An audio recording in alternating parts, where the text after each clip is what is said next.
Hi, ಇವತ್ತು ರವೆ ಇಡ್ಲಿ ಮಾಡೋದು ಹೇಗೆ ನೋಡೋಣ. ನೋಡಿ, 2 ಕ್ಯಾರೆಟು, ಹಸಿಮೆಣಸಿನಕಾಯಿ, ಕೊತ್ತಂಬರಿ, ಕರಿಬೇವು, ಬೀನ್ಸ್ ಹಾಗೂ ಸ್ವಲ್ಪ ಶುಂಠಿ ತುರಿದಿಟ್ಕೊಂಡಿದ್ದೀನಿ. ಇದೆಲ್ಲ ಹಾಗೆ ಸೈಡ್ಗೆ ಇಟ್ಕೊಳ್ಳೋಣ.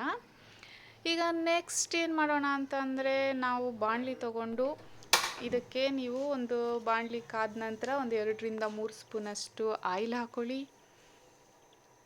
ಎಣ್ಣೆ ಬಿಸಿ ಆದ ನಂತರ ಇದಕ್ಕೆ 1 ಟೀ ಸ್ಪೂನಷ್ಟು ಸಾಸಿವೆ, 1 ಟೀ ಸ್ಪೂನಷ್ಟು ಜೀರಿಗೆ ಹಾಕಿ ನೋಡಿ.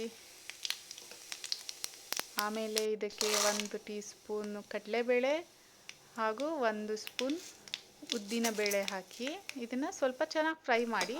ತುಂಬ ಡಾರ್ಕ್ ಬ್ರೌನ್ ಬರೋ ಥರ ಬೇಡ, ಆ್ಯಕ್ಚುಲಿ ಸ್ವಲ್ಪ ಫ್ರೈ ಆದರೆ ಸಾಕು. ಇವಾಗ ನಾವು ಇದಕ್ಕೆ ರವೆ ಹಾಕ್ಕೊಳ್ಳೋಣ. ನಾನು ಮೀಡಿಯಮ್ ರವೆ ತೊಗೊಂಡಿದ್ದೀನಿ, ಚಿರೋಟಿ ರವೆನೂ ಅಲ್ಲ, ಬನ್ಸಿ ರವೆನೂ ಅಲ್ಲ. ಸೊ ಮೀಡಿಯಮ್ ರವೆ ತೊಗೊಂಡಿದ್ದೀನಿ. ನಾನು ಆಲ್ಮೋಸ್ಟ್ ಒಂದು 3/4 kg ಆಗೋಷ್ಟು ರವೆ ತೊಗೊಂಡಿದ್ದೀನಿ. ಇದನ್ನು ಚೆನ್ನಾಗಿ ಫ್ರೈ ಮಾಡ್ಕೊಳ್ಳೋಣ. ಒಂದು 5 ಮಿನಿಟ್ಸ್ ಹಾಗೆ ಆ ಒಗ್ಗರಣೆಯಲ್ಲಿ ಆ ರವೆನೂ ಸಹ ಹಾಗೆ ಹುರಿಯಿರಿ. ಎಲ್ಲ ಚೆನ್ನಾಗಿ ಮಿಕ್ಸ್ ಆಗುತ್ತೆ. ನೋಡಿ, ನಿಮಗೆ ಇಡ್ಲಿ ಮಿಕ್ಸ್ ರೆಡಿ ಆಗುತ್ತೆ. ರವೆ ಇಡ್ಲಿ ಮಾಡಲಿಕ್ಕೆ ಏನು ಮಿಕ್ಸ್ ಬೇಕೋ ನೋಡಿ, ಇದು ಮಿಕ್ಸ್ ರೆಡಿ ಇದೆ. ಇದು ನೀವು ಹಾಗೆ ಬೇಕಿದ್ರೆ ಡಬ್ಬಕ್ಕೆ ತುಂಬಿಟ್ಕೊಂಡು ಎಮರ್ಜೆನ್ಸಿ ಇದ್ದಾಗ ಮಾಡ್ಕೊಬೋದು. ಇಲ್ಲ ಬೆಳಗ್ಗೆ ಇದ್ದು ಏನಪ್ಪ ಅರ್ಜೆಂಟಿಗೆ ಟಿಫನ್ ಮಾಡೋದು ಅಂತ ಇದ್ದಾಗ ಒಂದು 10 to 20 ಮಿನಿಟ್ಸಲ್ಲೆಲ್ಲ ರೆಡಿ ಆಗುತ್ತೆ. ನೋಡಿ, ಈ ಮಿಕ್ಸಿಗೆ ಇವಾಗ ನಾನು ಒಂದು 1/4 ಟೀ ಸ್ಪೂನ್ ಅರಿಶಿನ, ಒಂದು 1/4 ಟೀ ಸ್ಪೂನು ಸೋಡಾ ಪುಡಿ ಹಾಗೂ ರುಚಿಗೆ ತಕ್ಕಷ್ಟು ಉಪ್ಪು ಹಾಕ್ಕೊಳ್ತಾ ಇದ್ದೀನಿ. ಇದಕ್ಕೆ ನಾವು ರೆಡಿ ಮಾಡಿ ಇಟ್ಕೊಂಡಿದ್ದಂಥ ಕ್ಯಾರೆಟ್ ಎಲ್ಲ ಹಾಕ್ಕೊಳ್ಳೋಣ.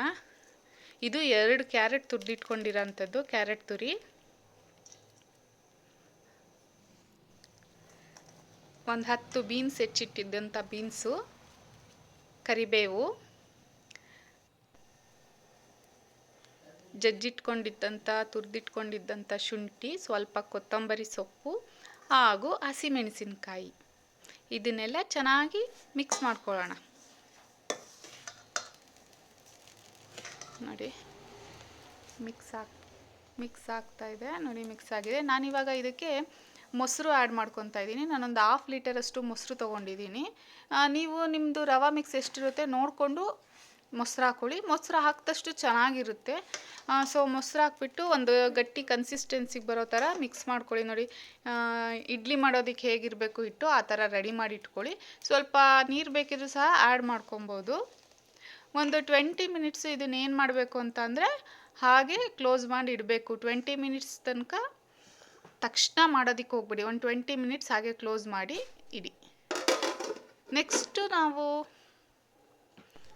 ಇದನ್ನು ಇಡ್ಲಿ ಪಾತ್ರೆನಲ್ಲಿ ಹಾಕಿ ನಾನೊಂದು 15 to 20 ಮಿನಿಟ್ಸು ಬೇಯಿಸ್ಕೊತಾ ಇದ್ದೀನಿ. ನೋಡಿ, ಬೇಯಿಸಿ ತೆಗ್ದಿರೋಂಥ ರವಾ ಇಡ್ಲಿ ತುಂಬ ಸಾಫ್ಟಾಗಿ ಬರುತ್ತೆ, ತುಂಬ ಚೆನ್ನಾಗಿರುತ್ತೆ. ನೀವು ಹೋಟೆಲಲ್ಲಿ ತಿನ್ನೋಂಥ ರವಾ ಇಡ್ಲಿ ಥರನೇ ಇರುತ್ತೆ. ಸೊ ನಾವು ಇದನ್ನು ಮನೆಯಲ್ಲೇ ಟ್ರೈ ಮಾಡ್ಬೋದು.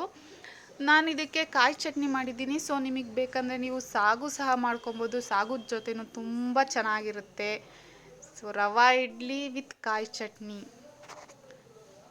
ತುಂಬ ಸಾಫ್ಟಾಗಿ ಸಹ ಬರುತ್ತೆ. ಯಾರೆಲ್ಲ ಯೂಟ್ಯೂಬ್ ಚಾನಲ್ ನೋಡ್ತಾ ಇದ್ದೀರಾ ಪ್ಲೀಸ್ ಸಬ್ಸ್ಕ್ರೈಬ್ ಆಗಿ, ಶೇರ್ ಮಾಡಿ. Thank you.